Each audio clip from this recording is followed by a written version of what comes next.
Kamote, mais! Mais, kamote kayo dyan! Mare! Uy, dito ka pala.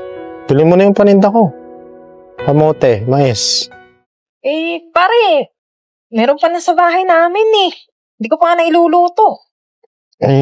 Mare, sige na. Kailangan ko kasing maubos yung paninda ko kasi ay sakit yung inaanak ko eh. Si Kesay. Ganito na lang. Mas maganda dyan, tumaya ka dito sa wedding ko. Wedding? Oo, malay mo, dito ka swertihin. Magkapera ka dito, malaking tinatamaan dito, pare. Paano ba yan? Mag-isip ka lang ng numero, kahit 2. Birthday niya kasi Enero, 24. Yung inaanak ko, Oo, si Kesay. panigurado, tatama yan, pare.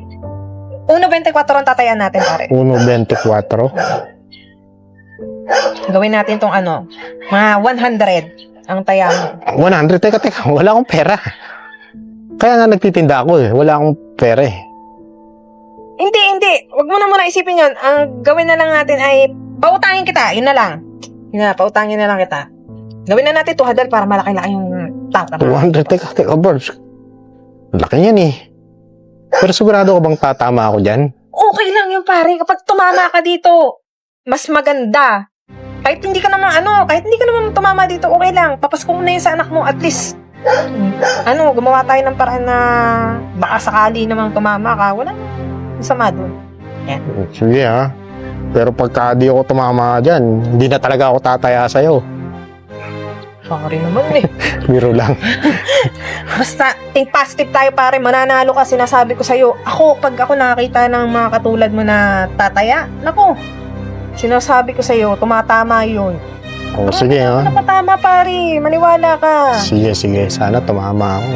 Para madala ko sa ospital yung anak ko. O sige. Mamaya din ang bola nito, ha? Puntahan kita kapag tumama o hindi. Puntahan ka sa bahay. O sige, Barbs. Mauna na ako sa'yo ha. Kailangan ko maubos tong paninda ko eh ha. O May sige. mumubra pa din sa kapitbahay natin. O sige. Ingat ka, pare. Sige. Ingat ka rin. Mais, kamote! Kamote, mais! Uy, sir. Kamote po, tsaka mais. Bili na po kayo, sir. Yun lang? Opo, Lang? marami pa po ito. Bili niyo na po. Okay ba yan? Opo, masarap po ito. Matamis po yung mais na to. Tsaka yung kamote po, bagong kuha po namin yan. Akin na, pakiawin natin. Talaga po, sir? Oo, akin na. Sir, salamat ha. Sa mga kasama ko sa loob. Malaking tulong po sa akin yan. Sir, Diyan ka lang. salamat. Sakto, may sakit pa naman yung anak ko. Buti nabili agad. Thank you, Lord. Nabili agad ako ni sir. Bait talaga ni sir. Hulog siya ng langit.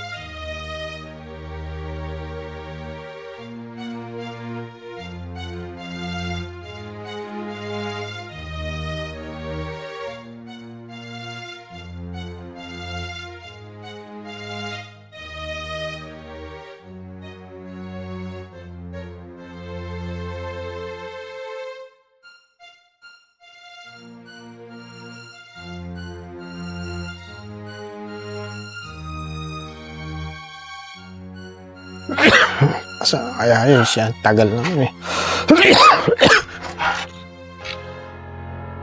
Una sa lahat, gusto mo ba kami lasunin? Sir, ano po sinasabi nyo? Paninda mo bulok. Grabe naman kayo, sir, sa ginawa nyo sa paninda ko, sir. Bulok na yung paninda mo. Puro kang pupot pa. Kahanap ng buhay ng maayos yung tao eh. Hanap buhay. Makakaano ka sa tao niyan eh.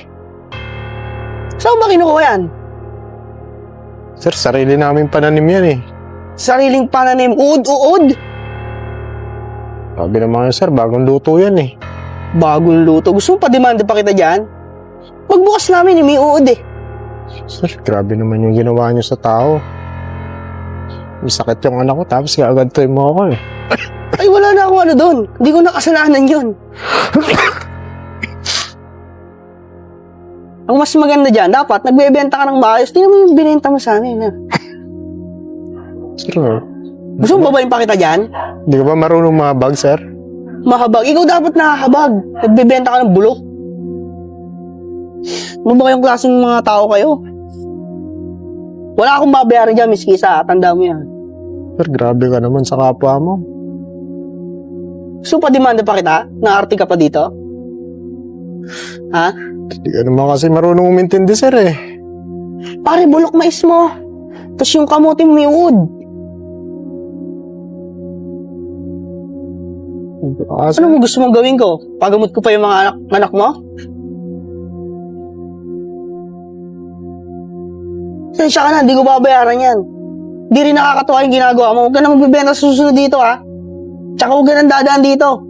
sir, sana wag mo sapitin yung sinapit ko. Talaga. Dahil hindi ako magbibenta ng bulok.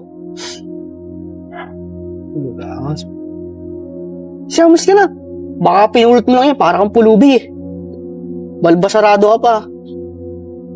Itim mo nga yan. Hindi maganda sa itsura mo. Tingnan, doon ka na. Wala akong babayaran. Yes na. Yes.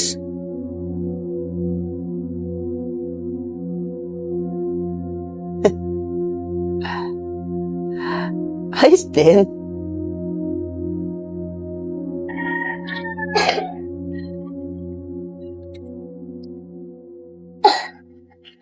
Anak,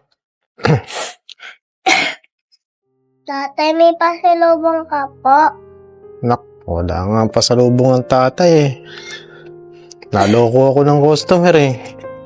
Inubo ka pa rin. Paano gagawin natin yan?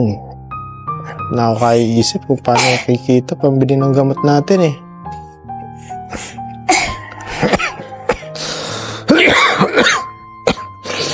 Kasabay pa tayong may sakit ngayon. Jason! Pare! Oy, Barbs! Oh, sisingilin mo agad ako? Wala kang kita kanina eh. Napataya pa sa pera ko eh. Ay, nako pare. Hindi ako pumunta dito para singilin ka. Oh, ano pakay mo? Nagpunta ako dito para dalhin mo na sa ospital yung anak mo. Ay, wala nga akong pera. Paano ko dadalhin sa ospital niya? Pare! Natungbukan mo yung numero mo kaninang umaga. Hindi. Talaga ba? Pare! Panalo ka! Malaki din yung naitaya mo doon kaya malaki din yung makukuha mo. Buti na lang naudyukan mo ako kanina na lakihan pa yung taya ko. Eh, na sinasabi ko sa'yo eh. Basta ako nakaramdam, tumaya ka agad. Eh, kailan ba ang ingreso ng pera na yan? Mamaya, dadalhin ko din sa'yo. Para sige, madala mo sige. na sa ospital yung anak mo. Ayusin ko lang yung gamit ng anak ko ha, para may prepare ko agad at makalakad agad kami ha. Oo, sige pare. O sige, maraming salamat ha. Congratulations, Yung balato mo mamaya na ha. pare. Salamat. Sige, Oo, sige, unahin mo sige. muna yung anak mo Oo, na. sige. Salamat, Barbs. Maring Barbs. Thank you.